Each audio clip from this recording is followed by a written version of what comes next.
WP, count your days, for they are numbered, the villain threatened. The hero, who just recently got a terminal diagnosis, did not take it well. When the team had moved in on the fight, Dream Master was already in a terrible mood. He was going to be getting his second chemo treatment in 3 hours, and if this fight ran too long, he'd have to reschedule. Which, considering that they have him at best a 1 in 10 shot of living past 12 months, he shouldn't even be doing this. As his teammates stepped in, tackling the Baron of Blood's minions and assaulting the hideous blood constructs the Baron had created, Dream took a look around at all of it and decided he just didn't have the time.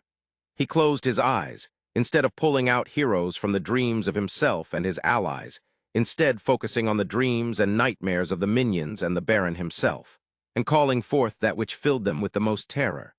As giant spiders, a strange 12-foot-tall nun wielding a ruler that was on fire, and a giant flying jellyfish burst into the air, enemy resistance collapsed. Dream Master coughing up a bit of blood into his mask, thankful at least that was hidden, as he glared at the enemies. Baron Blood's constructs fell apart, and as his allies started to handcuff the minions, Dream approached the Baron, who was staring up at the jellyfish in horror.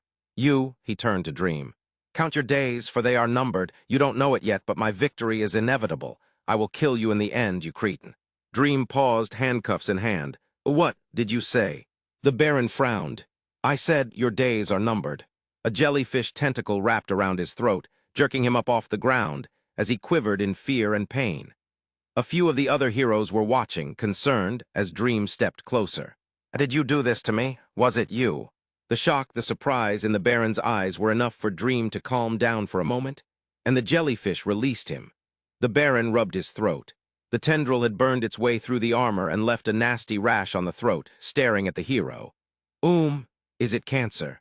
Dream sighed. "Yes, go ahead and put your hands behind your back. Sorry about your throat. I should have known that wasn't your style. You talk a mean game, but you haven't killed anyone in years." He didn't move. At first, Dream focused on the giant jellyfish, starting to bring it closer. But the Baron pulled a white object from his pouch, a business card. "My constructs aren't just giants. I can make them small enough to crawl through and eat tumors," talked to the warden. "I usually do it on Sundays after church regardless, but when I'm in prison, I do it every day at the clinic. Helps me keep in practice with my powers. I can't promise anything, and usually I only help kids. But give them that card and they'll send you in."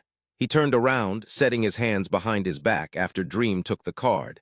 After Dream Master finished handcuffing him, he turned around.